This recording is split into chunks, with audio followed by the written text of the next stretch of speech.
Hi, for this class, we're discussing trial procedure and the Constitution. This is a whole range of different rights that come into play, and all very interesting. There's lots of details around trial procedure and constitutional law. And as we've discussed, 95 to 97% of defendants don't really come in contact with it since they never go to trial.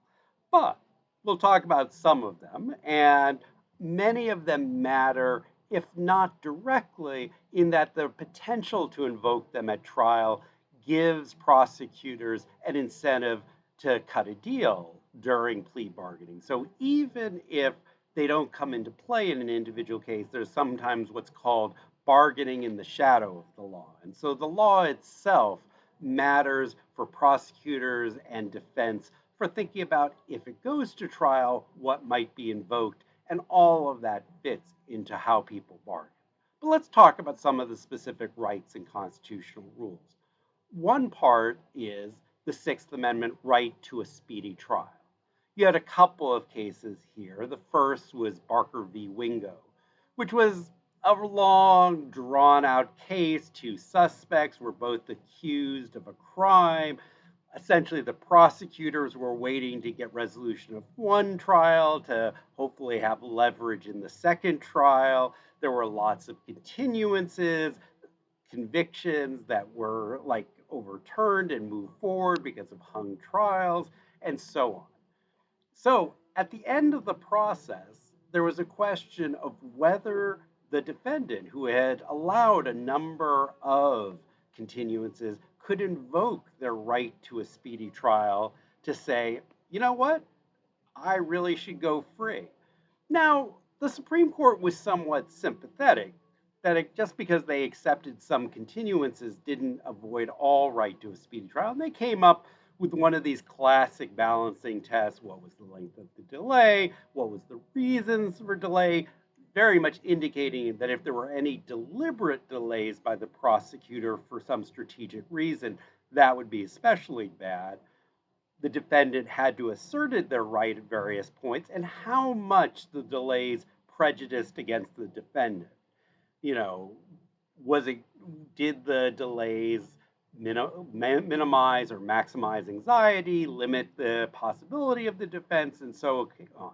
In this case, while the delay was long and not particularly justified, the defendant had failed to fully assert their right over a long period of trial, so the justices were not particularly sympathetic.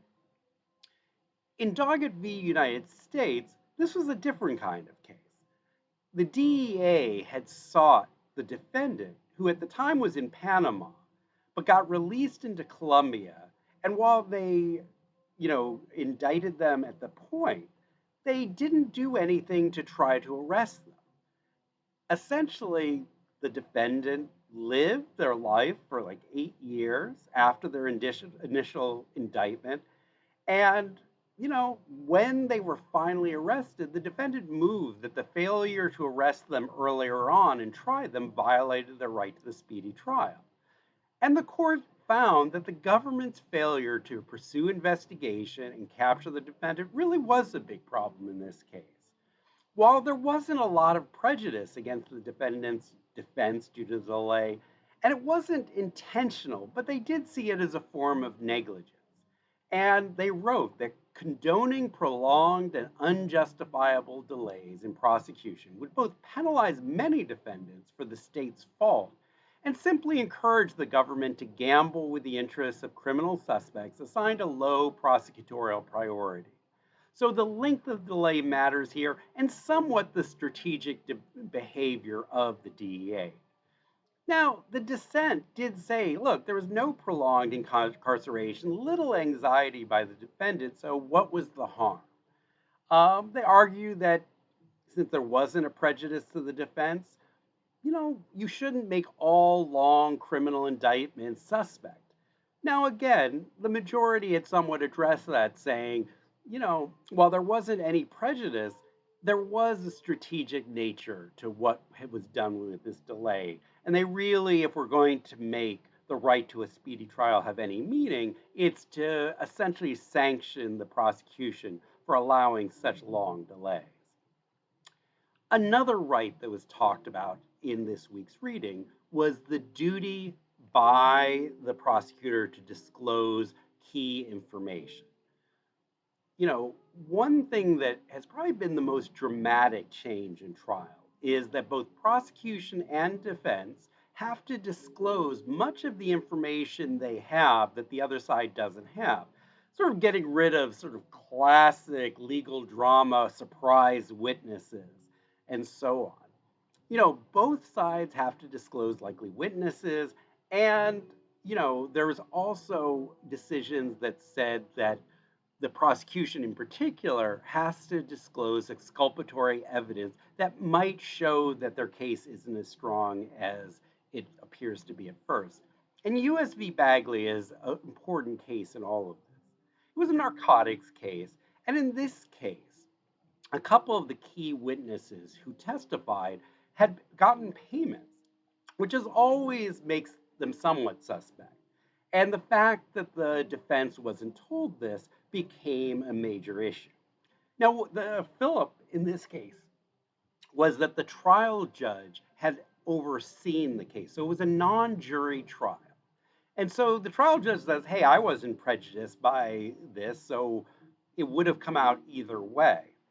The Ninth Circuit Court of Appeals did rule that the failure to disclose the evidence automatically does reverse conviction. Now, the Supreme Court fractured in a number of ways, and the language used is one of these very legalistic divisions. They, in this case, said the failure to disclose evidence that, quote, may make a difference between conviction and acquittal must be disclosed. But the question is, what makes the difference? The problem isn't just the failure to disclose specific information. They also do note that if you don't have one kind of information, even if it isn't going to change your complete case, it might have led you to do other investigations. So they do argue that there is a strong idea that you should disclose if you're prosecutors. But in this case, they disagreed with the Ninth Circuit that non-disclosure automatically means reversal. And they wanted to remand to the Ninth Circuit to basically determine if there was a reasonable probability that if the information had been disclosed, the result of the trial might have been different. Now, there was not a full majority, and the White, Berger, Rehnquist concurrence wanted what was called a materiality standard, an even weaker standard for whether they would reverse. While the dissent by Justices Marshall and Brennan argued, since we don't know what evidence will affect any decision, judges would have a hard time determining what evidence is material. And they especially highlighted the imbalance of resources between defense counsel and prosecution means the bias should always be towards disclosure to defense counsel. And the prosecutor really should turn over all information that reasonably might be favorable to the defense. And so in this case, they would reverse the conviction unless, quote, there was harmless error. Essentially beyond a reasonable doubt that the information would not affect the trial. So that's one area. The other area that gets a whole range of attention is making sure you have a fair trial and how that interacts between the Sixth Amendment right to a trial versus the right of the press under the First Amendment. Now, one of the big issues is pretrial publicity and how that might prejudice jurors. And there was one case back in '76, Nebraska Press Association versus Stewart. The judge had tried to bar all media from publishing any reports about testimony, accounts of a confession, or other facts prejudicial to the defendant. The Supreme Court overturned that, saying preventing adverse pretrial publicity was almost impossible while respecting the First Amendment. But they did suggest alternatives, such as changing the venue where the trial would happen, postponing the trial until publicity had died down, deeper questioning of jurors, stronger instructions to jurors to ignore anything they might have heard. There was also other cases like Skilling v. United States, which discussed extensive options of how to change venue and other ways to avoid pretrial publicity. and Shepard v. Maxwell, which discussed options like restricting what lawyers and others involved in the case themselves could say publicly, like while the press could not be restricted, those who are seen as, quote, officers of the court could be restricted in what they say. And another case, Richmond Newspapers v. Virginia, found that a courtroom could not be closed at a defendant's request without clear proof of danger to the defendant's right to fair trial. So, in general, the press won out over defendant rights in many of these Sixth Amendment cases. Another important area is the right to confront your accusers. The defense always has the right under the law to say, yes, you're saying I'm guilty. I want to be able to challenge your credibility. Now, the question is, and this is an area called hearsay, what if somebody testifies to what somebody else not is a witness is said happened? This becomes a problem because while they can confront the person saying, oh, this is what this other person heard and said, they can't confront the original source of the damning comments. And so generally hearsay, this third-party statements, are barred from court.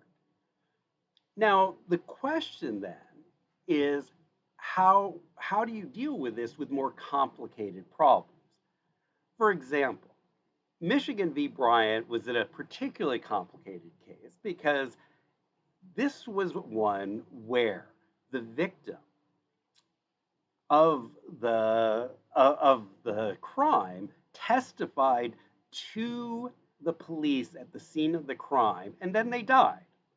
Now, there has been a general exception for what's called excited utterances, when somebody without strategy just says something and then isn't able to testify later because they have died. But in this case, it was more complicated. The victim was dying basically after being shot, named the shooter, but had a long period of time to talk. Could have, there was this problem of they weren't excited about it. They actually seemed to be quite strategic. And it raised the issue of if the dying victim could be acting with strategic malice in what they said, how do you deal with it? And the majority opinion in Michigan v. Bryant said, look, you have to look at the purpose of the interaction between the police, in this case, meeting an emergency, and they weren't there to collect testimony. The admission of information was during an active problem when they were trying to identify and find a shooter who was on the loose. There had been a series of other cases about how to exclude evidence. There was Davis v. Washington, where a 911 operator was admitted to testimony, since these were statements about what was happening at the time during violence, but statements made by a wife in a similar domestic violence situation when police visited was not included, since at that point there wasn't an ongoing emergency. So it's a very fact-specific kind of right and how you deal with hearsay. There was a video which goes through a lot of the complications in the reading for this week. But in this case, it really is, how do you deal with a case where there's a death, testimony, but it happens over a long period of time? Justice Thomas wanted a much more limited rule saying, you had to have not a primary motive by the police to get information for testimony against the potential defendant. But in this case, Justice Scalia, not always the friend of defendants, wants to take a much more hardline rule of saying, look, there were multiple interrogations of the victim in this case. It wasn't in any sense an excited utterance, and said, look, the victim's purpose here was to get the defendant found and arrested. They had a purpose, and they couldn't be confronted at trial because, yes, they were dead. But they felt, Scalia said, if you allow this extended questioning on the deathbed, it is a massive exception to the Confrontation Clause. And in this case, Scalia was joined by Justice Ginsburg, often his ideological opposite because they both actually were somewhat following the letter of the law in the Constitution here, even though the majority wanted a more, you know, essentially real world. These are complicated cases. Let's not unduly tie what officers can do. But again, hearsay is incredibly complicated, and this case goes into some of those issues. The last issue is the right to remain silent during trial. Classic case on this was Griffin v. California.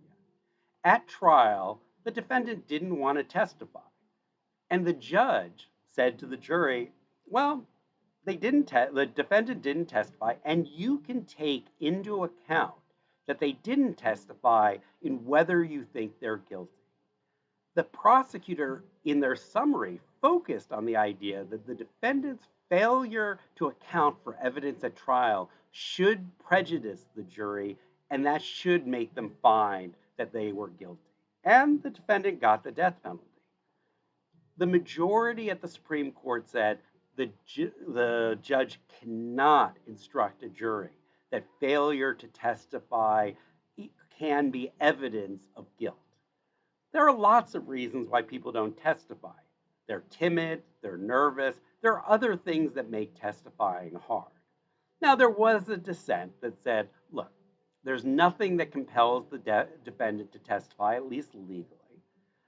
It's not compulsion and not a violation of the Constitution to note what many jurors may do in any case, that failure to speak may indicate guilt. But it is worth understanding that a lot of constitutional law is not about what juries may do in their own minds, but what judges can instruct the jurors about what the law is. And in this case, the Supreme Court is saying that the judges should say to the jury, people have the right not to testify. You shouldn't assume that means they're guilty. It doesn't say what the jury may do with the evidence, but it does say what the judge has to do. Anyways, look forward to your responses in this week's discussion.